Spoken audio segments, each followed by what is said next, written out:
Sejam todos e todas bem-vindas à revista IS. Eu sou Soraya Fess, eu sou jornalista e trago para essa nossa conversa um tema de muitas reflexões sobre a consolidação das marcas no mercado, sejam elas representadas aí por grandes empresas ou até por pequenas empresas. E vale mesmo para também os restaurantes aí que sejam localizados no seu bairro, como exemplo, né, que atende clientes locais. Então, eu posso dizer que o ponto em comum entre essas empresas está em como usar duas ferramentas importantes: a segmentação e o posicionamento das marcas. Quando elas são utilizadas em conjunto, pode trazer vida longa para um mercado tão competitivo e assim conquistar cada vez mais os seus clientes.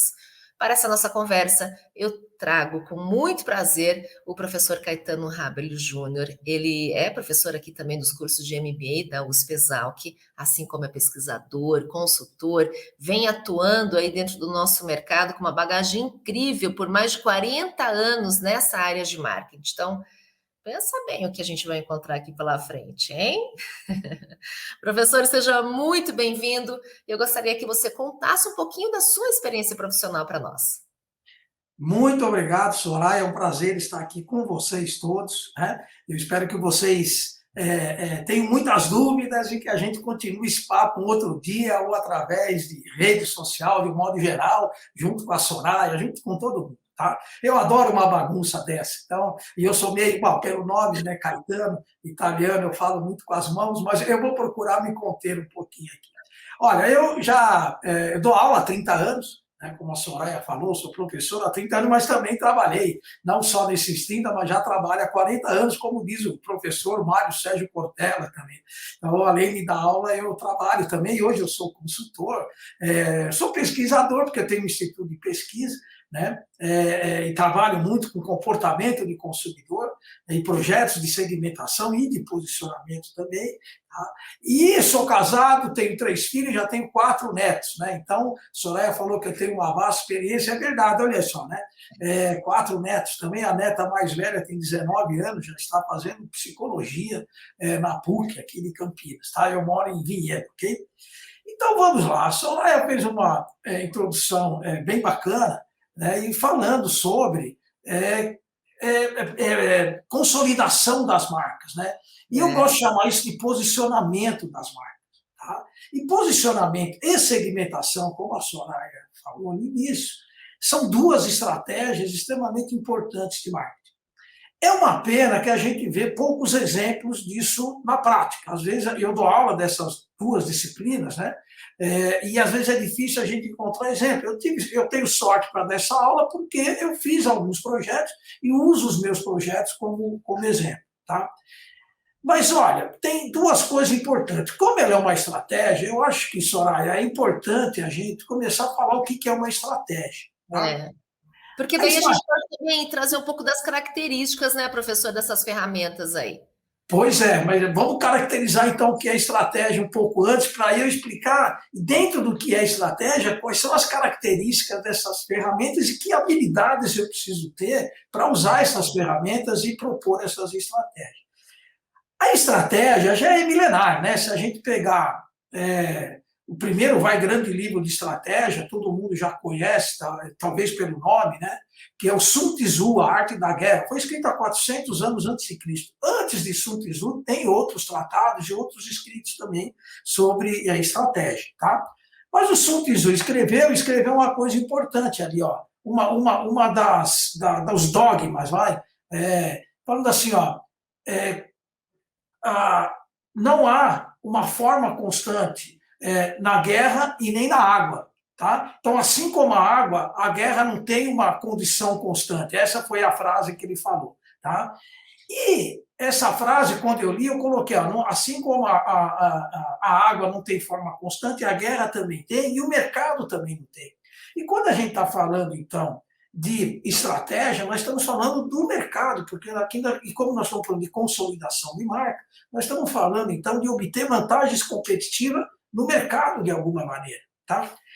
Depois de Sun Tzu, veio outros autores escrevendo, como o von Clausewitz escreveu sobre ali a Guerra Napoleônica, depois teve Metzenberg, né? E teve gente que escreveu também sobre a Guerra do Vietnã, tudo para formar essa coisa da estratégia competitiva. Porque a estratégia competitiva, então a estratégia corporativa entre empresas, começaram a ser estudadas aqui no mundo inteiro em 1940 a 1950. Tá? Mas eu gosto muito de uma definição da estratégia, de como ser melhor por ser diferente. Então, a estratégia é como a empresa define o quanto ela é melhor no mercado por ela ser diferente. Aí vocês podem... Independente do preço, né, professor? Independente de preço mais baixo, independente... Isso não é só um atrativo. Não é só um atrativo, é um diferencial, é uma vantagem competitiva que você tem. E você, qual é o objetivo disso? É ter um resultado acima da média do setor, ou o setor financeiro, ou o setor automobilístico, ou o setor têxtil, ou o setor de alimentos, de bebidas, de fertilizantes, de defensivo agrícola, seja lá o que for, né? B2B, B2C, ok? Então, só que é o seguinte, o que significa melhor? Definir muito claramente os objetivos e metas da empresa. O que significa ser diferente? Né? É identificar quais são os seus meios e capacidade para transformar esses objetivos e metas em ações. Isso é estratégia. Pronto, não precisamos mais falar da estratégia. Então vamos falar como é que funciona agora posicionamento e a segmentação de clientes. Tudo bem? Tudo ótimo. Quais são as características entre esses dois termos? Tá. Como eles são estratégicos, eles ajudam a diferenciar alguma coisa em que a empresa faz de melhor. Porque é o seguinte, você falou assim, ó, não é o preço, olha, pode ser uma série de coisas. Porque assim, ó, e aí o posicionamento é que diz isso, mas posicionamento ele usa para você ocupar em marketing, tá? Ocupar um espaço na mente do consumidor. Se você conseguir ocupar esse espaço, é muito difícil uma outra empresa ocupar o mesmo espaço. Por exemplo, se eu perguntar aqui, qual é a marca de carro mais seguro que existe? Muitas pessoas respondem Volvo. Por quê? Porque Volvo ocupou já esse espaço na mente das pessoas. Então é muito difícil tirar essa percepção de segurança dos carros Volvo na cabeça dos consumidores. Então ela tem um diferencial, ok? E o mais interessante, quando a gente vai fazer projetos assim nas empresas, a gente pergunta para as empresas, olha, qual é o diferencial da sua empresa? O que vocês fazem de diferente? Como é que vocês são conhecidos no mercado? A maioria das empresas responde assim, nossa, eu tenho uma qualidade muito boa, eu faço um atendimento muito bom para os meus clientes, eu desenvolvo um relacionamento muito bom, a maioria diz isso. Só que isso são definições muito vagas. Né? O que é uma qualidade no telefone? Ou uma qualidade de uma bicicleta? Se eu pedir para todo mundo escrever e depois ler os papeizinhos de vocês, vai ter 20, 30 percepções diferentes. Né? Então, na verdade, quando você fica muito subjetivo e não sabe como você é conhecido no mercado, você vai acabar competindo pelo quê? Pelo preço. Porque o cliente final, quando ele vê que ninguém tem diferencial, quando nenhum concorrente propõe algum diferencial, o que ele vai te pedir? Desconto. Ele vai querer pagar pelo menor preço. Entendeu? Por isso que, quando a gente estuda assim, os critérios de decisão de compra de vários mercados, nós nunca encontramos o preço como o principal critério de decisão de compra. Ele está entre os 3, entre os 5, depende do segmento. Sim, ele está. Mas se você não propor nenhum diferencial, o seu consumidor ele vai querer comprar mais barato e ele vai procurar o produto mais barato ou vai te pedir um desconto alto que muitas vezes você não pode dar. Tá? Sim. Então, isso é muito de posicionamento. E se eu consigo criar um diferencial na mente dos clientes, ocupar esse espaço, eu já estou sendo um pouquinho diferente. Quer ver? Olha só, vamos fazer um exemplo aqui mais ou menos. Ó, essa caneta, se eu perguntar o quanto custa, acho que alguém vai dizer 10, 8 reais. Ok? Essa daqui, se eu perguntar agora quanto custa essa caneta, olhando para ela, alguém vai falar 200, 300 reais. Muita gente pode falar. Se eu mostrar agora esta caneta aqui, perguntar quanto custa, vamos falar 1.600, 2.000 reais. Ok? Só que vamos lá. Agora eu vou fazer um rabisco aqui no papel qualquer. Então, aparentemente, só de olhar para as canetas, a gente viu que elas têm preços diferentes. E agora? Qual que é a diferença entre as três? Alguém identifica? A de 2.000, 1.600? A Para de mim, 15? A de para mim 200? não tem diferença nenhuma. Pois é. Mas por que, que elas têm esses preços diferentes? Porque elas criaram esses Uma marca. posicionamentos diferentes, criaram a marca, consolidaram essa marca. Eu não estou dizendo, pelo amor de Deus, que essa daqui é pior que esta e Sim. que essa daqui é pior que essa. Eu não estou dizendo isso. Eu estou dizendo que as três competem no mercado de escrita, de canetas, mas competem de formas diferentes. E as três devem estar muito felizes, porque elas vendem bastante. Em mercados diferentes, só que em segmentos diferentes. E com públicos diferentes também. O público, quando a gente está falando em segmentação, nós estamos falando em segmentação de clientes. Essa segmentação tem tantos dados quantitativos, de quanto ele compra, qual é o market share que tem, o customer share que eu tenho naquele cliente, quantas vezes ele compra, que idade ele tem, aonde ele mora, como ele gosta de, aonde ele gosta de comprar, como também tem dados qualitativos, que não quer dizer que não usa estatística, né? Não usa tratamento estatístico para medir esses dados quantitativos, como estilo de vida, psicografia, né? Compras por benefício. Então, tudo isso é segmentação. Né? Então, posicionamento é ocupar um espaço na mente dos clientes. Para você ter um diferencial, para você ter uma vantagem competitiva e para fugir da competição, principalmente de preço. Enquanto isso, a segmentação, você pega um grupo heterogêneo de clientes, de pessoas, que podem ter comportamentos muito diferentes uma das outras e dividir em grupinhos mais homogêneos. Então, para o grupo A, o grupo B, o grupo C, o grupo D, o grupo E, eu posso abrir minha caixa de ferramentas de marketing e de vendas e oferecer ou demonstrar minha capacidade dos meus produtos, serviços e soluções com aquilo que quer o grupo A, com aquilo que quer o grupo B, o grupo B, o grupo C, o grupo C, o grupo D, o grupo D, e o grupo E, o grupo E. Professor, para mim está bem claro esse exemplo que você trouxe, né? Agora, pelo que eu percebi aqui, tudo está baseado em pesquisa, em coleta de dados, né? Isso aí também entra um pouquinho dentro da segmentação, é isso mesmo? É isso mesmo, Soraya. Inclusive, então eu vou dar um passo atrás só. Olha, nós estamos falando de estratégia de marketing. Nós falamos o que é estratégia para poder falar das estratégias de marketing. Vou falar só um pouquinho o que é marketing. É simples, né?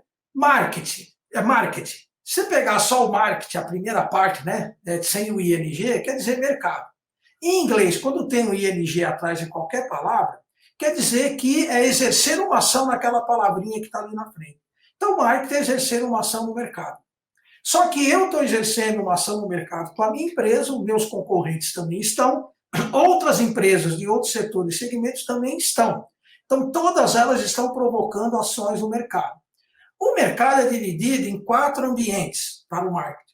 Nós temos o macroambiente, que é o macroambiente econômico, tá? Mas que não tem só economia, né? Ele tem algumas variáveis lá: economia, demografia, político, legal, cultura e sociedade, tecnologia e o meio ambiente, a sustentabilidade, o ESG hoje. Tá? Então, esse é um ambiente que a gente tem que analisar de mercado. Um outro ambiente que a gente tem que analisar e colher dados para fazer análises qual e quantitativa é o ambiente competitivo. Né? Eu até falei do Porter, né? Que o Porter, talvez ele tenha sido...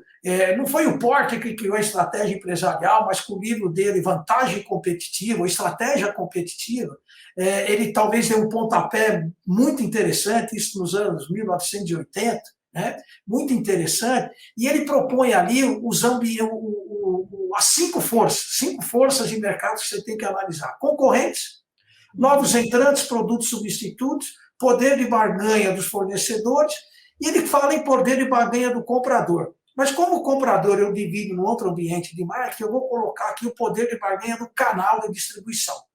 Tá? Legal. Então, essas são as forças de porta. O terceiro ambiente é o do cliente. Marketing, o cliente está no DNA. Então, eu tenho que conhecer muito bem os clientes, eu tenho que ter muitos dados deles, interno na companhia, mas pegar dados também com os clientes, pesquisar os clientes, né? Olhar o que eles estão postando hoje nas redes sociais e assim vai. E, por último, lembra que eu falei que estratégia é como eu sou melhor por ser diferente? Melhor em ter objetivos e metas claras, mas ser diferente, conhecendo as minhas capacidades para transformar os objetivos em ação. Então, as minhas capacidades é o meu ambiente interno, é dentro da companhia. Então, o que eu tenho de conhecimento dentro da companhia, de habilidades, de atitudes, para eu poder movimentar essa ação no mercado? E para, inclusive, poder observar o que canais, o que fornecedores, o que os concorrentes também estão provocando de ação no mercado, porque qualquer ação que há no mercado pode criar impacto aonde? Na minha empresa, ou em qualquer outra empresa. Então, hoje o profissional de marketing ou o profissional de analista de mercado, né, ele tem que ficar observando todas as ações do mercado e os impactos que isso pode gerar no nosso negócio, no nosso produto, serviço, na nossa companhia. Isso é fazer marketing hoje. Sim. Por isso que eu falo, assim, o marketing, hoje nós estamos, né, na era da pegada de dados, porque hoje já existe a disciplina de Data Drive Marketing, que é o marketing baseado em dados. Na verdade, desde os anos 1960, quando o Philip Kotler começou a escrever sobre marketing, ele já dizia que o marketing era baseado em dados e que tinha que conhecer o consumidor. Mas hoje isso é muito mais relevante e é muito mais forte. Tá? E o que é Data Drive Marketing? Nada mais é do que trabalhar com máquina, com inteligência artificial no marketing, com dados. Né? Inteligência artificial nada mais é do que você fazer um monte de tratamento estatístico, como regressão linear múltipla e simples, análise fatorial, análise de cluster, análise de correspondência, modelos de equações estruturais, escalonamento multidimensional. Máquinas aprendendo é isso, é tudo algoritmos que mexem com todos esses tratamentos estatísticos para coletar dados e analisar e avaliar dados, né? Fazer possíveis adjacentes de dados até qualitativo para saber, poxa, o que pode acontecer se eu ligar esse ponto com o ponto X, com o ponto Y e com o ponto Z, né? Quais são as possibilidades que eu tenho? Então, hoje, além do marketing ser uma guerra de percepções, e as percepções vêm dos clientes, por isso que é importante conhecer o cliente, segmentar o cliente, é também uma guerra por dados e por análise de dados. Por isso que existe hoje o Data Drive Marketing. Sem essas informações, sem essas análises, é muito difícil a gente competir em qualquer mercado hoje. Uhum. Agora, você também pode abordar diretamente o seu cliente, ouvir os próprios colaboradores da empresa sobre um determinado produto. Isso também faz parte dessa pesquisa exploratória?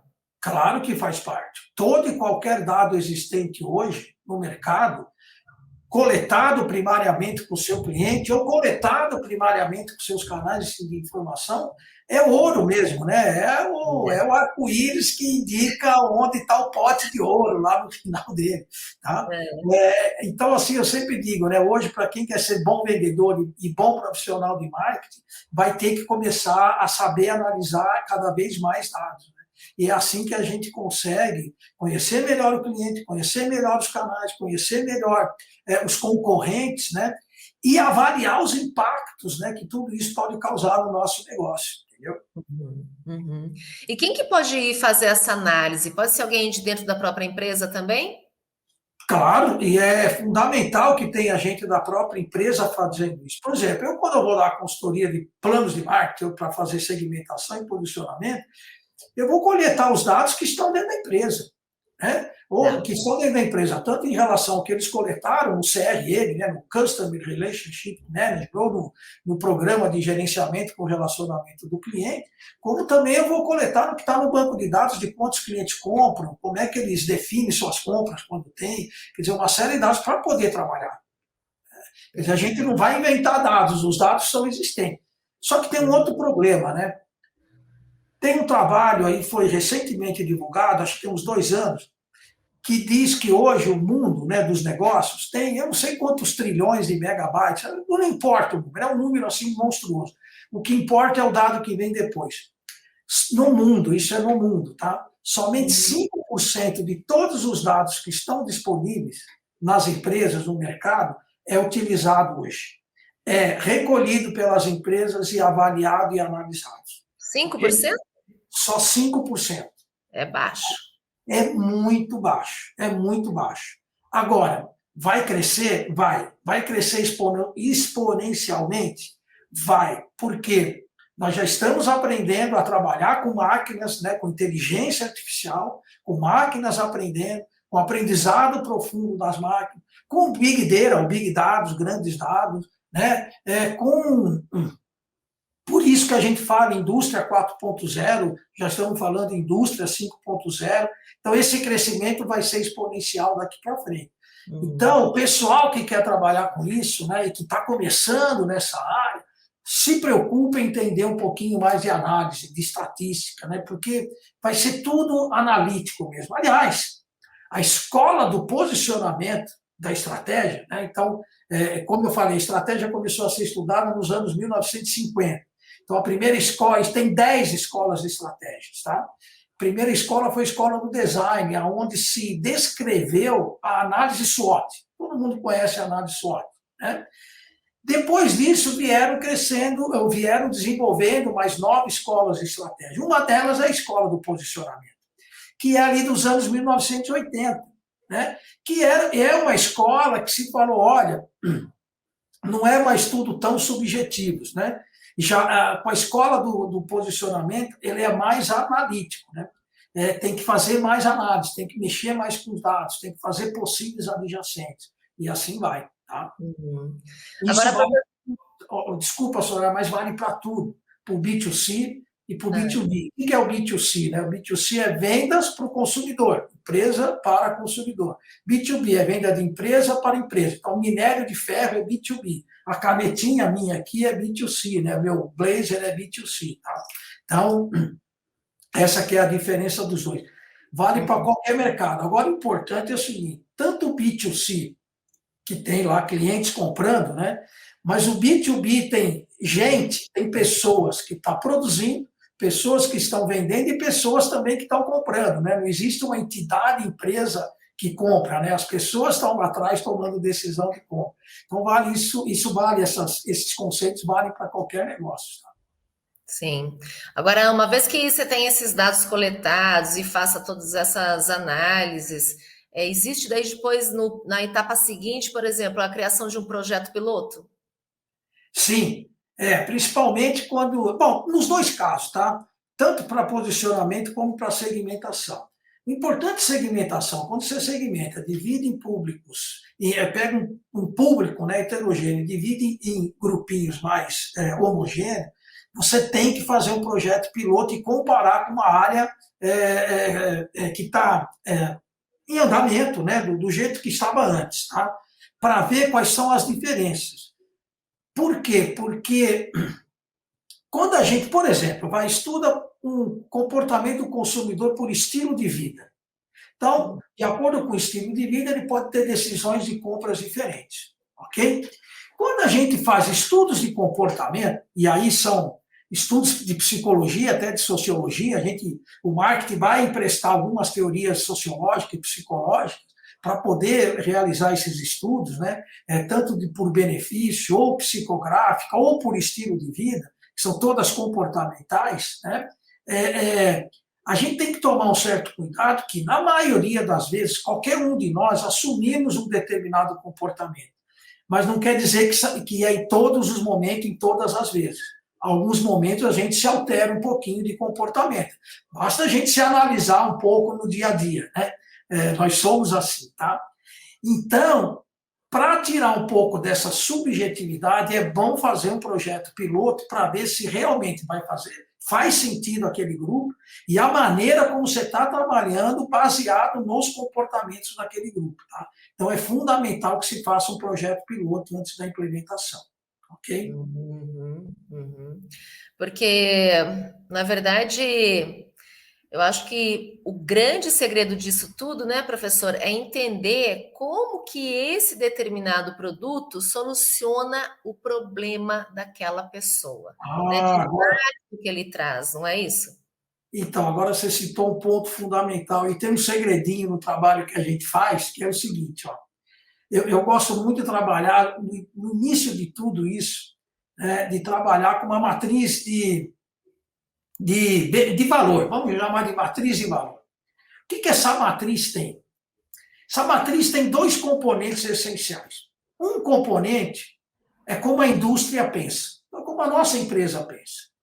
O outro componente, e quando eu falo indústria aqui, olha, eu estou falando de grandes empresas, megas empresas, médias empresas e pequenas empresas, como a Soraya citou, quer dizer, meu restaurante pode fazer isso tudo? Claro, você tem um serviço, você tem um negócio, que é servir comida, e pratos especiais ou pratos exóticos, mas você tem um restaurante que você serve comida e serve para um determinado público, então você tem que criar o seu diferencial também, ok? Então vamos lá. Então, eu gosto de trabalhar essa matriz de valor pensando no seguinte, ó, todo produto, ou serviço, ou uma solução, ele tem uma série de atributos técnicos. O que é? A descrição técnica do produto. Ok? Vamos pegar o restaurante. Então, eu tenho um restaurante, eu vou servir um prato que tem frango, né? Eu vou servir um prato que tem carne vermelha, eu vou servir um prato que tem peixe, e você viu um prato que é um prato mais natural, vegano, sei lá, um prato de salada, né? E que tenha lá que tenha um frango vegano, sei lá, não sei se frango pode ser vegano, mas estou inventando uma certa. Então eu estou descrevendo as características, os atributos técnicos do meu produto. Aí eu estou pensando ainda como a indústria, ou como um restaurante. Aí eu vou pensar no seguinte, poxa, cada uma desses atributos que eu faço e vendo, qual é a minha capacidade? Ou seja, como é que isso pode ajudar o meu cliente? Né? Bom, eu tenho um prato vegano, eu vou ajudar os veganos, e assim vai. Então você está pensando nas capacidades. Então você parte de característica e pensa no que aquela característica pode ajudar o cliente. Você pensou então com a cabeça da sua empresa. Só que tem um outro, e aí todo mundo faz isso muito bem. Só que, por outro lado, a gente tem que pensar com a cabeça do cliente.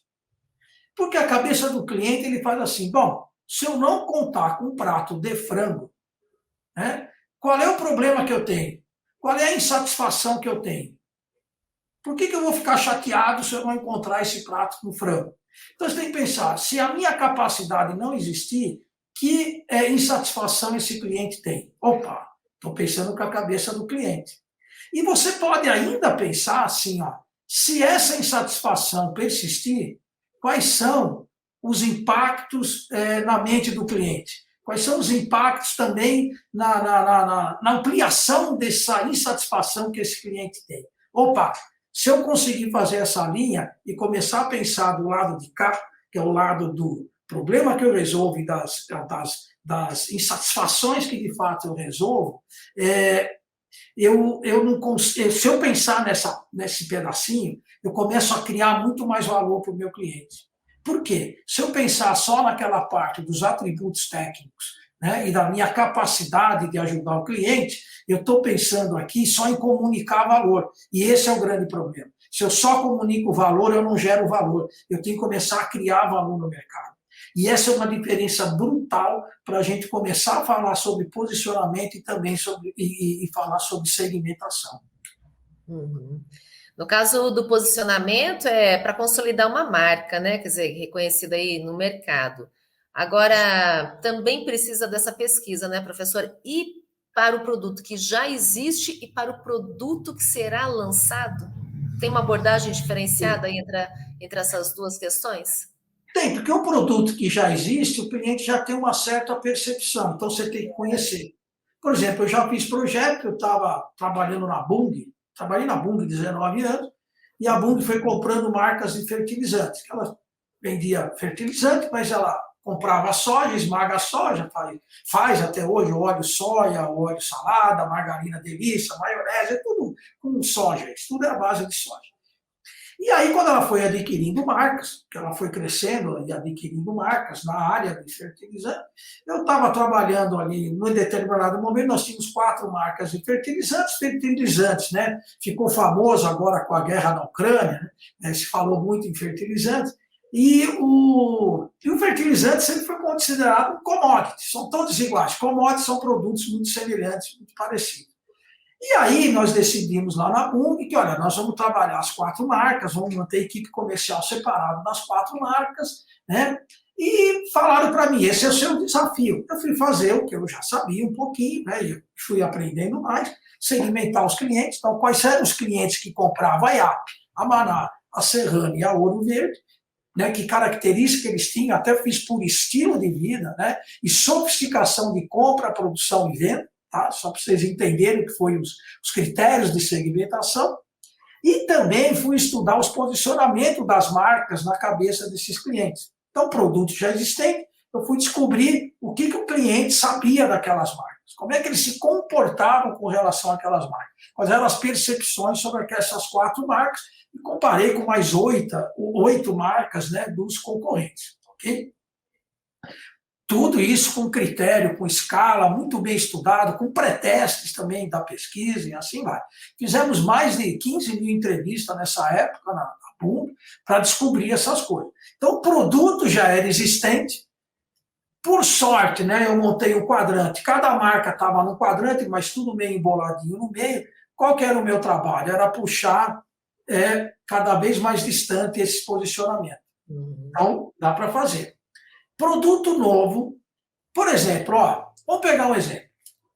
Um exemplo assim que o professor Haroldo, né, o professor também aí da casa, né, que ele dá esse exemplo, e é muito bom, ele é um economista, ele vai falar muito mais de economia, eu vou levar para o lado do marketing. Olha, se eu perguntar aqui, quanto custa hoje meio quilo de pó de café, de torra média, quer dizer, pó de café que a gente compra para o dia a dia no mercado. Eu acho que algumas pessoas vão falar R$18, R$20. Então, meio quilo eu compro, né, de café por R$20, levo para casa e vou fazendo várias doses de café. Agora, o que leva a gente, então, a pagar de R$3 a R$6 por uma cápsulazinha de 5 gramas de café para eu fazer na minha maquininha de Nespresso? Isso é uma diferença brutal de preço. Mas qual é a satisfação de um e de outro? Qual é a percepção de um e de outro? Então, isso gera diferencial. Então, isso é posicionamento. O Nespresso, na época, era um produto novo, mas não foi criado dentro da fábrica. Foi criado porque se pesquisou alguns clientes e viram que esse produto tinha um certo potencial. Claro, no mercado mais gourmet ou de mais glamour, aí você coloca o ator, né? O Clooney, né? O galã, bonitão, né? Desde daquele plantão médico ele já fazia sucesso, ele namorava todas as enfermeiras, etc. Então, o George Clooney, né? Acho que essa é a pronúncia certa do nome. Então, quer dizer, tinha esse posicionamento, ok? Então, esse era um produto novo que eles foram buscar no mercado e foram pesquisar como é que deveria ser, de fato, lançado, ok? Por exemplo, vamos falar mais um exemplo aqui de posicionamento que é interessante. 2 exemplos eu vou falar. Olha, a moto Harley Davidson, claro, a moto Harley Davidson já existe há algum tempo, né? E ela tem algumas características dela que ela descobriu que essas características, né, criavam uma percepção muito interessante nos clientes, né? Por exemplo, o ronco do motor. O ronco do motor, inclusive, da Harley, que teve patenteado durante muitos anos, ele era um problema de carburação, era um erro técnico, tá? Tanto é que quando acabou a carburação, né, agora é tudo injeção eletrônica, para imitar o mesmo ronco, a engenharia teve bastante trabalho, trabalharam duramente durante horas, horas, horas e horas. Mas, enquanto a Harley Davidson foi caminhando, eles foram fazendo pesquisa, hoje eles sabem, a Harley, olha o posicionamento, eles falam assim, nós não vendemos motocicleta, nós criamos a habilidade de um contador de 43 anos se vestir de couro preto, cruzar pequenas cidades e fazer com que as pessoas tenham medo deles. Olha só que lindo. Então, isso é alma, é aventura, é prazer, é viagem, é vento na cara e assim vai. Mas isso é um posicionamento que deu certo, né, professor? Eles descobriram esse espírito ali que, na verdade, despertava o interesse nas pessoas e algum exemplo de posicionamento que deu errado. Você consegue trazer para nós? Então, os que deram errado, ninguém fala, certo? Se der errado, é complicado. Mas, Jorge, eu vou arriscar um. Porque quando dá errado, as pessoas quase não comentam, tá? Eu vou arriscar um aqui, ó. Mas é só para a gente entender, né, a diferenciação assim, de um posicionamento que funcionou, de que não funcionou, né? O que a gente pode fazer para evitar esse erro? Para evitar o erro, é fazer muita pesquisa, porque a Harley Davidson também chegou aqui porque ela pesquisou. Ela foi entender o que essas pessoas queriam, o que os clientes queriam, o que os clientes tinham de percepção. Os clientes são bons clientes também, né? Porque tem gente que não tem uma Harley, mas ama a Harley. Eu não tenho Harley, mas eu amo a Harley. né? Um dia eu vou ter uma, eu vou chegar lá, mas eu não tenho aí, eu já tive outras motos e tal, mas Harley eu não tive, ok? Mas eu quero e vou ter uma ainda um dia, tá? Mas, olha, eu vou arriscar um aqui, ó, que eu posso cometer um. Eu vou correr um risco aqui, porque eu não sei, quer dizer, eu não quero ser leviano e dizer que foi só isso o problema de posicionamento. Mas, por exemplo, o Nubank. O Nubank é um banco novo, é um banco espetacular, é um banco que tem, acho que, mais correntista ainda no Brasil, mas no último ano ele perdeu o valor de mercado enorme, eu nem vou pegar os dados aqui, mas perdeu muito valor de mercado, muita gente está preocupada com o Nubank, tá? E o Nubank teve algumas estratégias, assim, de se posicionar no público mais jovem, colocando até a Anitta como embaixadora ou conselheira do banco, né, para atrair esse grupo mais jovem, mas eles estão perdendo muito dinheiro e muito valor de mercado. Ora, o que está acontecendo? Aparentemente, era um posicionamento espetacular. Gente jovem, só acho que 50 milhões de correntistas. Eu posso estar enganado, né? Mas assim, são muitos correntistas. Né? Acho que é o banco que tem mais correntista hoje no Brasil, né? Mas estão perdendo muito valor de mercado. Aonde eles erraram?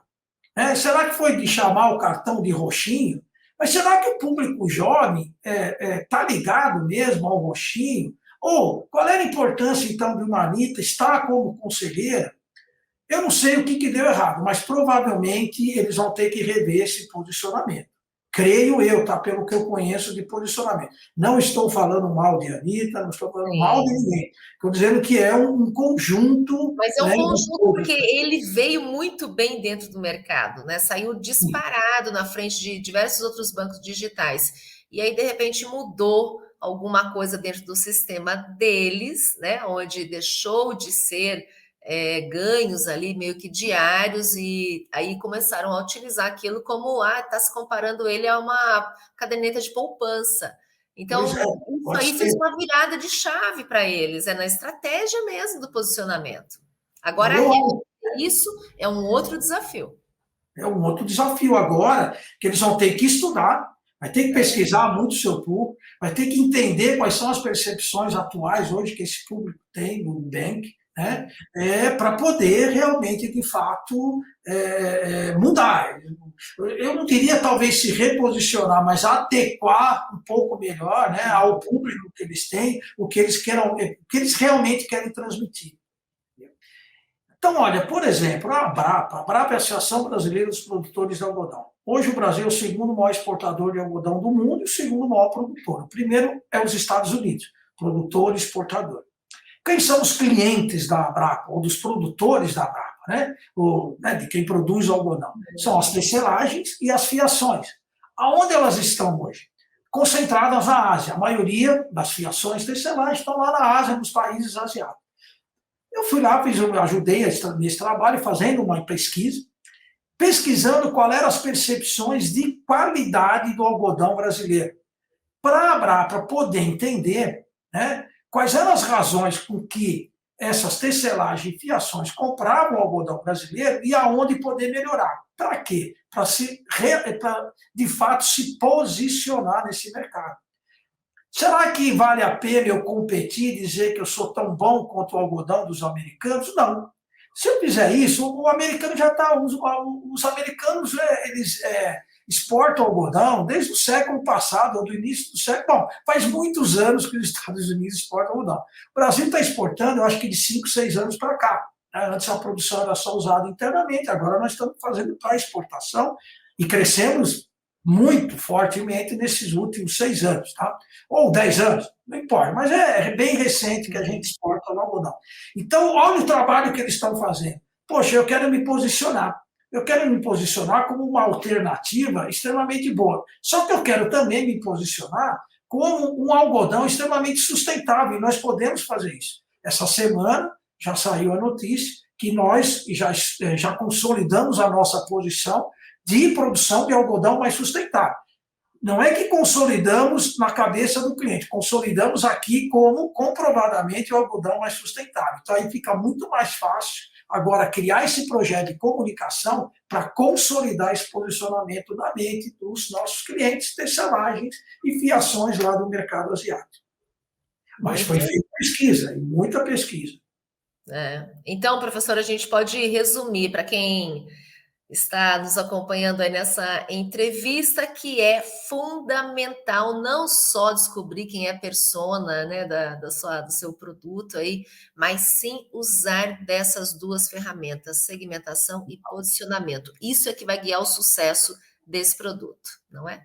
Sem dúvida nenhuma. E se alguém falar assim, mas qual é o roteiro disso? Olha, primeiro, o que nos fez famoso até hoje? Empresa grande, média, pequena, microempresa. O que nos fez famoso até hoje?